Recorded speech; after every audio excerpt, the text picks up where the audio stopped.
So, hello, good afternoon. So, ito po ako'y nanonood sa YouTube. So, ito yung sinasabi ko. And then, ayan, lumabas. Kaya, dito ko lang nakilala talaga si Pugong Biyahero. Like, as I'm scrolling through YouTube, right? Ayan, ito, kagaya nito. Sandali, patayin lang natin ang ilaw.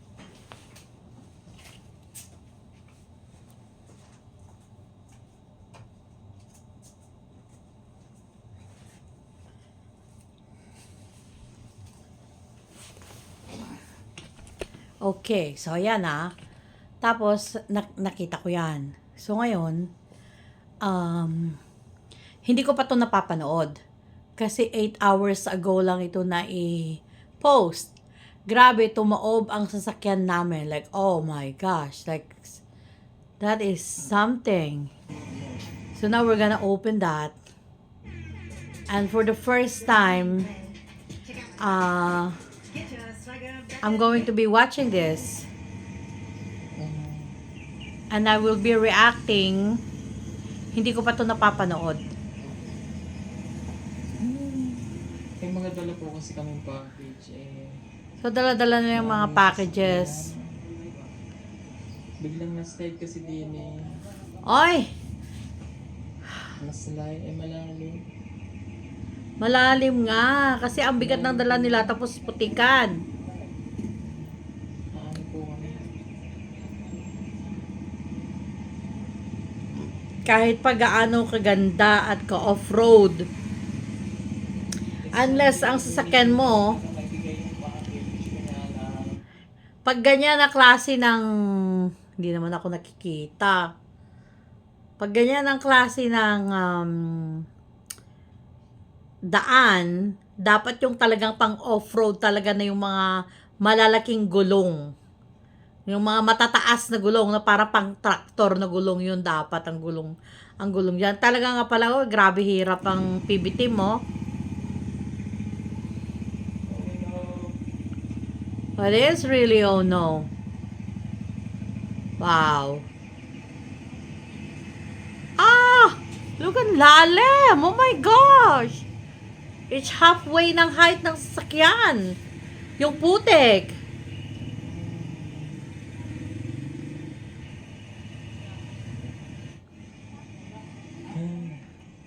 Hala.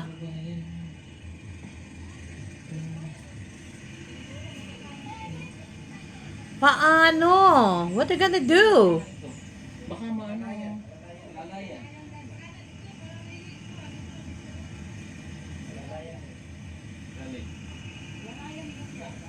Oh my gosh.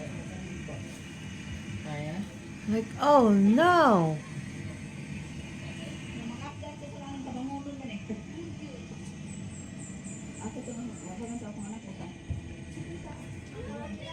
Paano ba ito banking naman tong, ba't banking tong camera ko?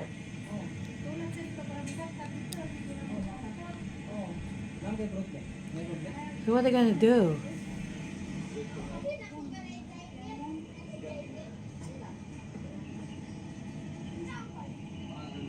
Oh my gosh.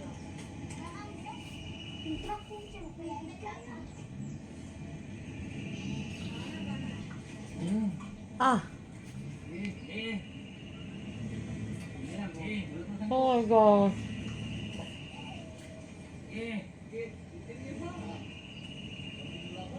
Oh. Ah! Putik ko kasi. Sorry kung hindi ako makatulong. Kung ano ako ay nahihilo kanina. Ay, naku. Naku, Sir Paul, magpa-check up ka din. Naku, dapat you have to be healthy. Kasi sa dami ng mga ginagawa mo. Like, oh my gosh, look at that. Ah. Ay, salamat. Thank you po. Hala.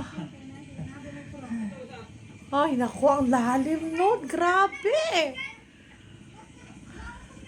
Kuya, salamat. Thank you. Galing nila. Galing nila. Thank you po. Grabe. Grabe.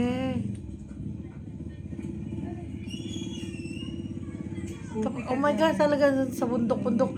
Talagang ano, saan to? Like, oh my gosh.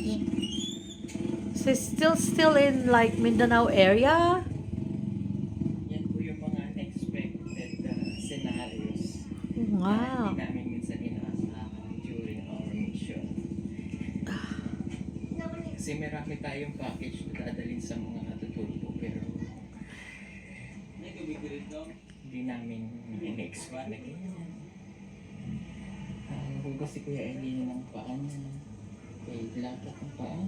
Oh, 'di ba? Social yung mga bahay nila, kumpleto sa pintura, ang ganda. May tubig?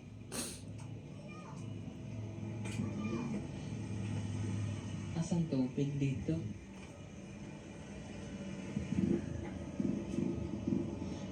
Ayan. Yan po kasi yung maraming package. Ay, salamat. Thank you, Lord. Okay na po kami. Ala, yun pa yung isang, baka tumaob. Ala, may try si Kuya. Ay, ang galing, oh. Ganun pala, style niya. Dapat yung tinatabunan nila ng whatever na lang.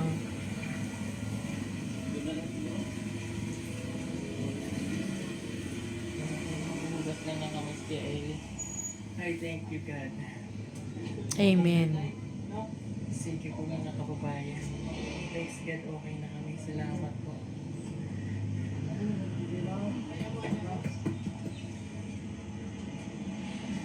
Ay, hindi naman pala sila tumaob kasi yung title ng video tumaob. So, akala ko tumaob sila pero still like, oh man, that is something.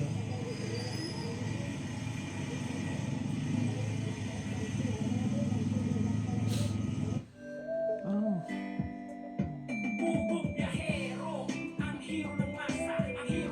Alright, it's gonna forward it. Ay, I'm rewinding it.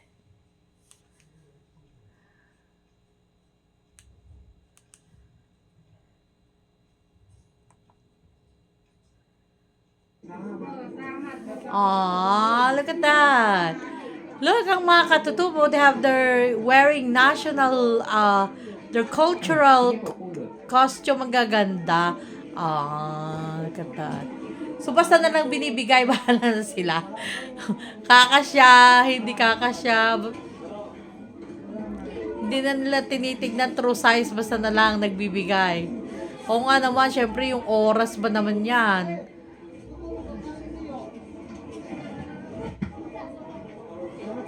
Thank you. Masya po kay...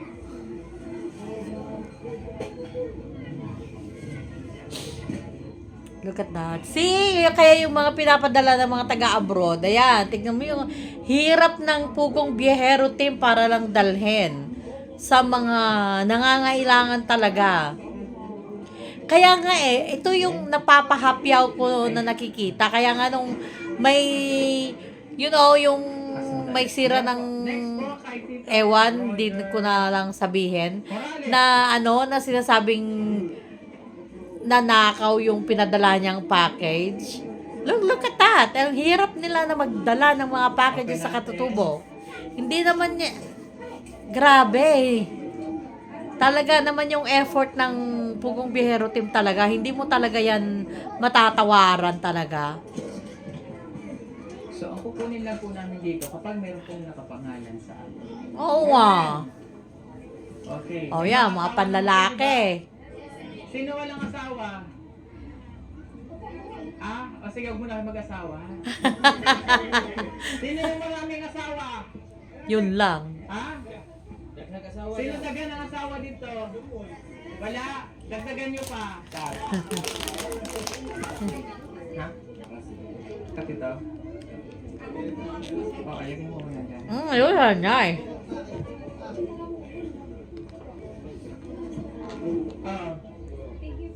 Thank you.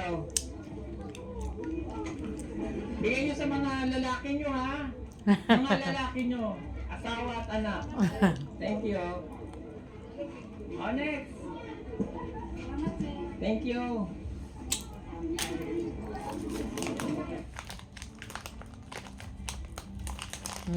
Galing.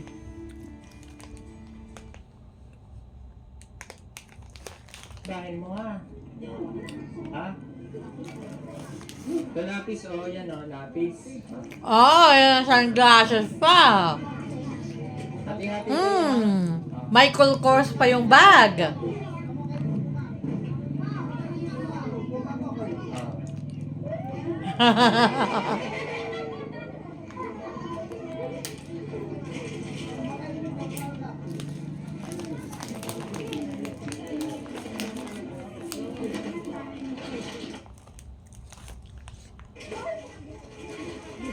Mamaya na mga bata, magkakagulo kayo eh.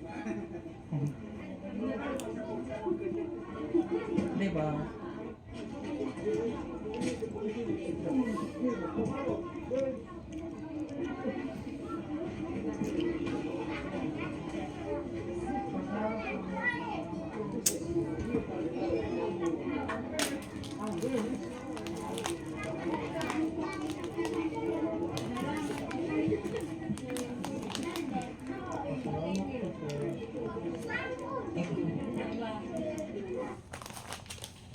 Okay.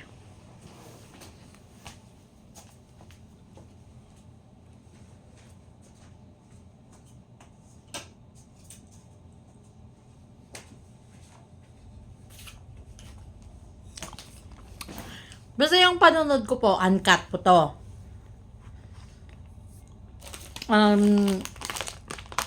Natural reaction.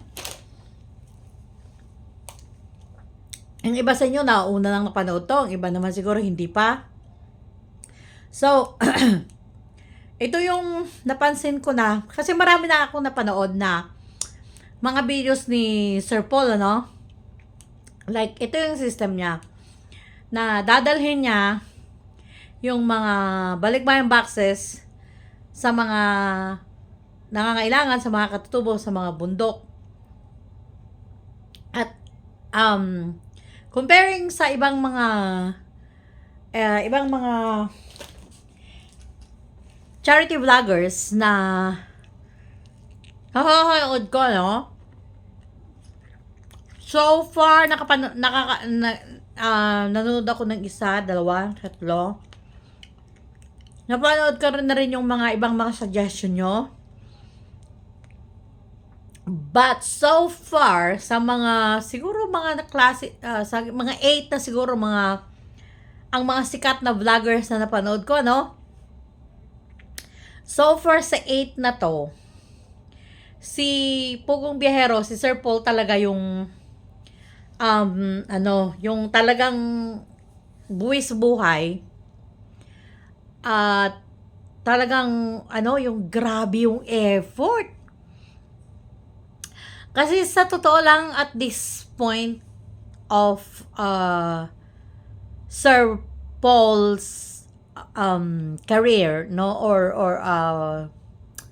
status, ang estado niya bilang isang charity vlogger with 3 million and more followers, subscribers. Sa totoo lang, kung hindi talaga, ito yung napanood ko sa kanya, kaya sa kanya lang, siya yung talagang nakita ko ng, hindi ko sinasabi na yung iba hindi but yung dedication niya, yung may halong, like talagang, again, I'm not saying that the rest are not, pero kasi, kung ikumpara ko sa isang kilalang vlogger, kumpara ko it's like yung isa na isang pamilya lang yung tinutulungan niya, most of the time nagpapakain din kuminsan sa iba, pero ang concentration niya talaga is doon lang sa isang pamilya dahil doon siya nakilala, dahil kung hindi dahil sa pamilyang ito, hindi siya makikilala. So ayun, comparing, if I have to compare, tapos yung vlogger na yon, pag meron siyang narinig na isang negative comments ng kanyang mga nanonood ng kanyang vlog, talagang papatulan niya nung nasa Africa pa siya, talagang pupuntahan pa niya yung mga tao talaga na kung sino man yung inakala lang nagchismis sa kanya or whatever. Nilalive niya ang mga, para lang sagutin niya yung mga negative comments. Pero si Sir Paul, hindi siya kasi hindi siya nakakakuha ng negative comments kasi yung makita mo talaga yung ramdam ng isang nanonood ng kanyang vlog, ng kanyang pinaggagawa na charity. Nakita mo talaga na hindi niya ginagamit ang mga tao para siya ay magka-view. Kung hindi, kasi yung mga vlogger ganun eh. Pero yung siya, si Sir Paul, yung talagang, kaya yung, alam niyo yung paghanga ko kay Sir Paul ng Pugong Piero, grabe talaga, grabe. Kasi yung, hindi niya pinapansin ng mga, kung ano man, like, he's just doing his thing. He's bringing goodies, he's doing help, he's helping people. Like, makita mo talaga na kahit hindi niya na dapat gawin sa kasikatan niya, sa totoo lang, pwede na siyang gumawa lang ng, eto nakita ko rin to sa isang magkakapatid na vlogger, Nung una, talagang kita mo talaga yung ginagawa nila na paggagawa ng bahay ng mga ng mga katutubo, talagang sacrifice sila, buhat-buhat ng mga kahoy, ng mga semento, etc., etc. Kita mo yung sacrifice nila, no? Pero nung umangat na yung mga medyo sumikat na sila, umangat na yung numbers ng kanilang subscribers, dumami na ang kanilang mga sponsors, hindi na nila ginagawa yung dati nilang ginagawa. Nag-vlog pa rin sila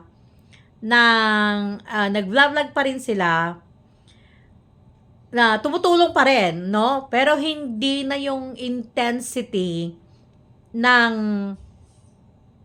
ginagawa niyang pagtulong, ginagawa ng magkakapatid na to na dati, nung hindi pa sila masyadong sikat, nung iilan pa lang ang kanilang subscribers.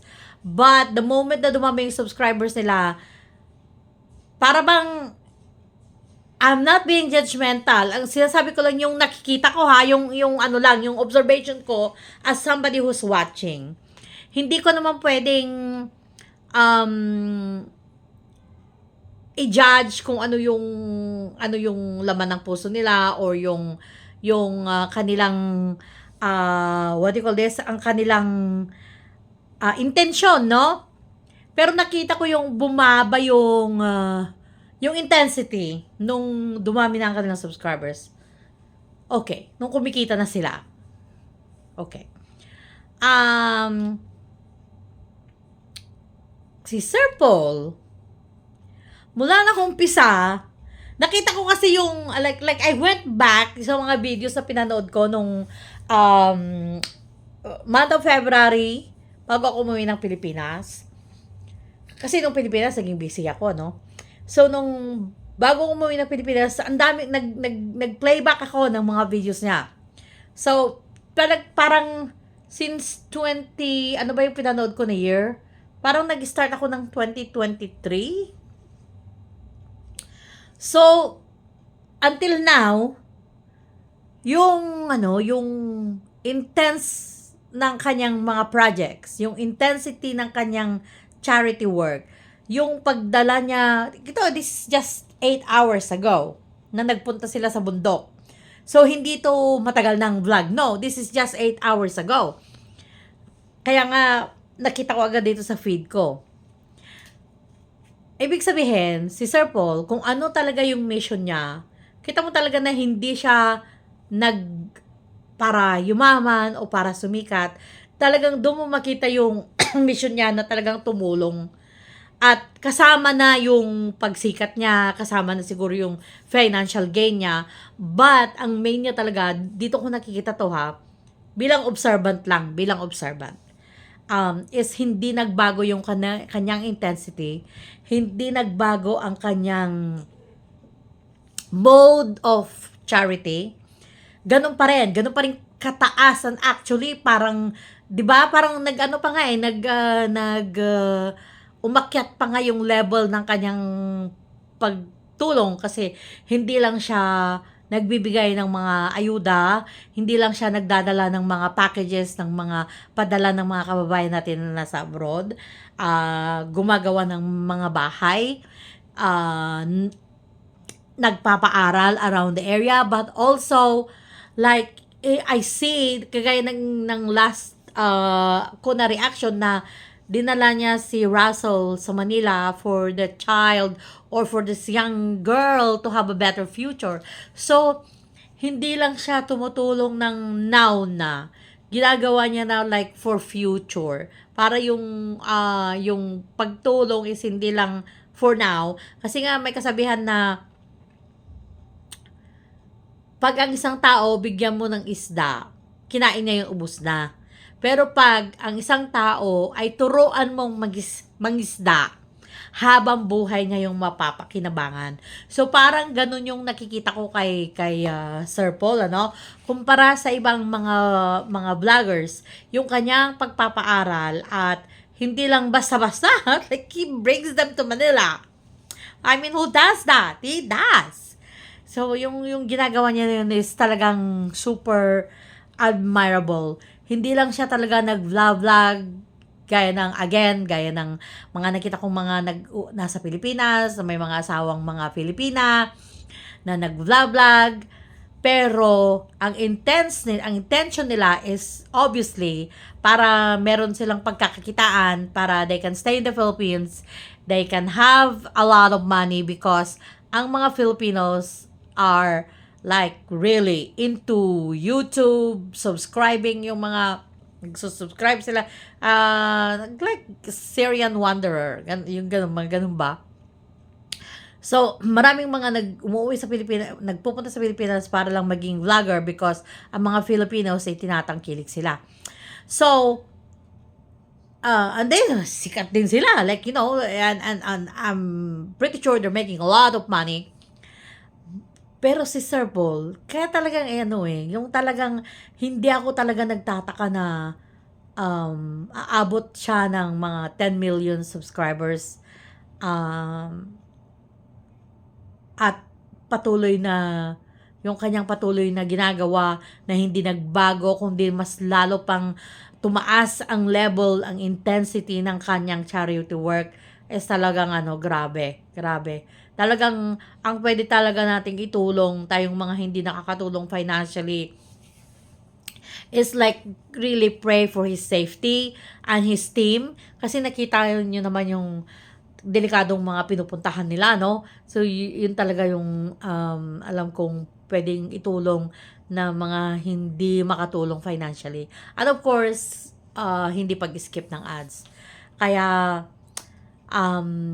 I will keep watching, and again, kung magre-react ako, it will going to be natural, kasi first time kong mapapanood, ang gusto kong i-react para nang sa ganon is natural ang aking reaction, hindi fake, hindi pre-practice, at kaya nga uncut kaya hindi natin kinakat, kasi pwede nating i-forward siguro, kasi nagkagaya yung ginakita nyo, pagbibigay niya ng damit, para naman, kasi more than like almost an hour yung video na yon. So, para lang makapagbigay ako ng aking reaction. Maraming salamat po sa